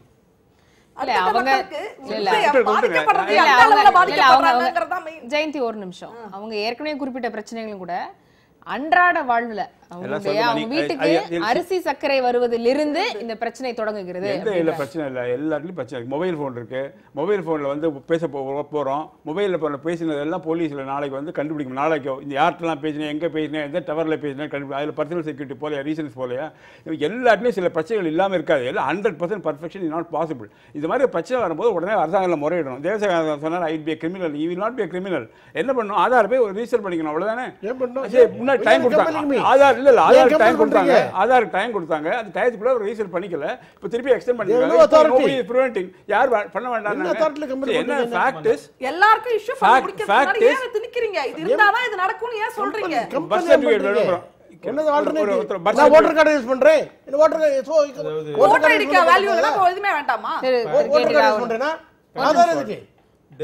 Birth certificate, death certificate, PAN card ஏன் வருமானம், நான் எங்க உனக்கு டாக்ஸ் கட்டணும், இப்படியே பேசிட்டே இருக்க வேண்டியதுதான். ஒரு அரசாங்கம் பான் கார்டு மட்டும் நீங்க வாங்குறீங்க, இன்கம் டாக்ஸ்க்கு பான் கார்டு என்ன வந்து என்ன கையை விலங்கு போட்டுவாங்கன்னு பேசுறீங்க. பான் கார்டு வாங்கணும் கேட்க வேண்டியதுதானே. மத்த அடையாள அட்டைகளுக்கு கொடுக்கக்கூடிய தகவல்களுக்கும் ஆதார்ல கொடுக்கக்கூடிய தகவல்களுக்கும் வித்தியாசம் இருக்குன்னு ஏற்கனவே குறிப்பிட்டாரு. நான் என்ன கேக்குறேன், ஆதாருக்கும் மற்றவற்றுக்குமான வித்தியாசம் என்னன்னு அவர் ஏற்கனவே குறிப்பிட்டிருக்காரு. ஓட்டர் ஐடி இல்லனா ஓட்டு போட மாட்டேன், அவ்வளவுதான் பண்ணாங்களா? எனக்கு ஓட்டர் ஐடி இல்லனா என்ன எந்த விதத்திலயும் அது பாதிக்காது. பேன் எடுத்து எடுக்கல, எனக்கு விருப்பம். ஓட்டு போடும் பொழுது ஓட்டர் ஐடி இல்லனா ஓட்டு போட வேண்டாம், அவ்வளவுதான். ஆனா நீங்க வண்டி வாங்குறதுல இருந்து ஒரு விஷயத்துக்கு ஏன் ரிலேட் பண்றீங்க? நீங்க சொல்லுங்க. இல்ல இல்ல சொல்லுங்க. கம்பல் பண்ண கூடாது. சரி, ஓட்டு போடும்போது 6 விஷயங்கள் கேட்குறாங்க. ஏன் ஓட்டை போடுறதுக்கு நான் எங்க பாஸ்போர்ட்டை காமிக்கணும், பேன் கார்டை காமிக்கணும், ரேஷன் கார்டை காட்டணும் கேட்டுட்டு இருப்பீங்களா? ஒரு அரசாங்கம் ஏன் நீங்க ஓட்டு காட்டாம போட்டுங்களா பாப்போம். அந்த அதிகாரி உடவே மாட்டாங்க. கட்டாயப்படுத்துகிறது அப்படின்றதுதான் பிரச்சனை. ஓட்டிங் கட்டாயம் கிடையாது. அண்டர்ஸ்டாண்ட், ஓட்டிங் கட்டாயம் கிடையாது. நீங்க கூட இப்படி பேசுறீங்க, என்ன பேச விட மாட்டேங்கிறீங்க. அவங்கனால புதுசு ஏதோ சொல்றாங்க, நீங்க why you are doing அது புதுசுலாம் இல்ல சார். ஜெயந்தி அவர்கள் ஒரு நிமிஷம் முடிக்கட்டும், அவங்க முடிக்கட்டும், உங்களுடைய கருத்து சொல்லிட்டீங்க, ஒரு நிமிஷம் முடிக்கட்டும். கொஞ்சம் அமைதியா இருங்கம்மா. நான் என்ன சொல்றேன்னு சொன்னா, இன்னைக்கு இந்த இதுல பொறுத்த வரைக்கும் இமிகிரேஷன்ல போனா 2 கையை வைக்கணும், 2 இதை வச்சுட்டானோ. நீங்க எல்லா இடத்துலயுமே அது உண்டு. நீங்க வந்து தம்பி இம்ப்ரெஷன் ரெஜிஸ்டர் ஆபீஸ்ல வைக்கிறீங்க. ஒரு நிமிடம் இதெல்லாம் क्वेश्चन பண்ணீங்களா? இல்ல क्वेश्चन பண்ணீங்களா? இல்லம்மா, வாலண்டரி இல்ல, இன்னொரு மேண்டேட்டரி இல்ல. பிரச்சனையே வந்து மேண்டேட்டரிமா, மேண்டேட்டரி கைரேகை வைப்பதே இல்லையா, மேண்டேட்டரி சொல்லல. உங்களுக்கு நீங்க வெளிநாட்டுக்கு போறதா இல்லையான்றது உங்களுடைய தேர்வு. ஆனா இங்க ஆதார் கட்டாயமாக்கப்படுகிறது என்பதுதான் பிரச்சனை, என்பதுதான் கேள்வி. Please understand. ரெஜிஸ்ட்ரார் ஆபீஸ்ல போனா ஆதாரோ பேனோ ஏதோ ஒண்ணு உங்களுடைய அரசாங்கம் உங்களுக்கு கொடுத்த ஐடென்டிட்டியை கொடுத்து ஆகணும். நீங்க அங்க எப்பாவது கேட்டிருக்கீங்களா? அரசாங்கம் எப்படி ஒரு ஒரு அரசாங்கம் வந்து இது கேட்கற தவறுன்னு சொல்லியிருக்கோமா? நம்ம சரியும் கூடாது. எதுக்காக வந்து ஓட்டர் ஐடி கொடுக்கணும்னு சொல்றோம்? ஏன் 6 ஓட்டர் ஐடி இல்லைன்னா 6 டாக்குமெண்ட் கொடுன்னு சொல்றோம்? ஏன்னா யார் அதுல வந்து போலியா வரக்கூடாது, ஓட்டு போடுறோம் போலியா இருக்கக்கூடாதுன்னு சொல்றோம். இது வந்து என்ன உங்களுடைய செல்ஃப் ரெஸ்பெக்ட் டச் பண்ணிச்சு, செல்ஃப் ரெஸ்பெக்ட் டச் பண்ணிச்சுன்னு நீங்க நினைச்சீங்கன்னா இத்தனை ஐடி ஏன் வாங்கி வச்சிருக்கீங்க? முடியாதுன்னு சொல்லிட்டு வீட்டுல உட்காந்துருக்கோங்களா? ஆமா, இன்கம் டாக்ஸுக்கு பேன் நம்பர் தேவை, இன்கம் டாக்ஸுக்கு பேன் நம்பர் தேவைங்கிறது கட்டாயம். கம்பல்ஷன் இல்லைன்னு சொல்லாதீங்க. எப்படி பண்ணுவீங்க? கண்டிப்பா கொடுத்து ஆகணும். ஏன் எனக்கு அப்படின்னு கேட்க முடியாது. நீங்க ரெஜிஸ்ட்ரார் ஆபீஸ்ல உங்களோட ஏதோ ஒரு ஐடென்டிட்டி கொடுக்கணுங்கிறது கட்டாயம். ரெஜிஸ்ட்ரார் ஆபீஸ்ல உங்களுடைய போட்டோவை கொடுக்கணுங்கிறது கட்டாயம். உங்களுடைய தம்பி இம்ப்ரெஷன் வைக்கணுங்கிறது கட்டாயம். அங்க யாரும் क्वेश्चन பண்ணல. ஃபாரின் போறவங்களுக்கு மட்டும் நல்ல எண்ணத்துல தானே செஞ்சிருது. உங்களுடைய சொத்தை வேற யாரும் வித்துற கூட நல்ல எண்ணத்துல தானே அரசாங்கம் சொல்லுது. அதை ஃபாலோ பண்ணா என்ன? மக்களுக்கு அரசின் மூலமாக கிடைத்து வரக்கூடிய பொது விநியோக திட்டம், மதிய உணவு, ஒரு அரசாங்கம் சப்சிடி கொடுக்கும் பொழுது அது நியாயமான நேரடியாக யாருக்கு போகணுமோ அவங்களுக்கு போயிருக்கான்னு பாக்குறதுக்கு அரசாங்கத்துக்கு உரிமை இல்லையா? போலியா நீங்க சொல்ல முடியுமா? நீங்க சொல்ல வருஷங்களுக்கு சாப்பாடு நீங்க சொல்ற திட்டத்தின் மூலமா தான் திட்டம் வரதன் காரணமாக தான் அது நேரடியா வந்து சேர மாட்டேங்குது அப்படின்றது அவங்களுடைய வாதம். நான் என்ன சொல்றேன், அரசு கொடுக்கிற அரசாங்கம் அது நேரடியா பயனாளிக்கு போயிருக்கிறதா பார்க்க வேண்டிய கடமை அரசாங்கத்துக்கு இருக்கு. நீங்க இப்ப இதெல்லாம் கொண்டு வரும்பொழுது என்னன்னா நிறைய பேர் மாட்டிக்கிறான். போலியா 3 கோடி கார்டு, போலியா யூரியா சப்சிடி அடிச்சிட்டு இருக்கிறானுங்க, கொள்ள மண்ணெண்ணெய் சப்சிடி போலியா போயிருக்கு. ஏன் டாக்ஸ் பேஸ் நாங்கெல்லாம் டாக்ஸ் கட்டலையா? எங்களுடைய பணம் வந்து உண்மையான ஏழைகளுக்கு போகாம இது நடுவுல இருக்கிற யூரியா சப்சிடி யார் அடிச்சிருந்தா? பெரிய பெரிய இண்டஸ்ட்ரி அடிச்சிட்டு இருந்தான், விவசாயிக்கே போல. எப்ப கண்டுபிடிப்பீங்க? இத இருக்கும் பொழுது தானே கண்டுபிடிக்க முடியும். இத எப்படி கண்டுபிடிப்பீங்க? ஒரு சிஸ்டம் இருக்கணும்ல. இப்படி நேரம் குறைவா இருக்கு. கம்ப்ளீட்டா கவர்மெண்டே வைண்ட் அப் பண்ணிட்டு பெரிய பெரிய சப்ஜெக்ட் கம்ப்ளீட் கவர்மெண்டே வைண்ட் அப் பண்ணிட்டு ஒரு காட தெளிவான தீர்ப்பு கொடுக்கல.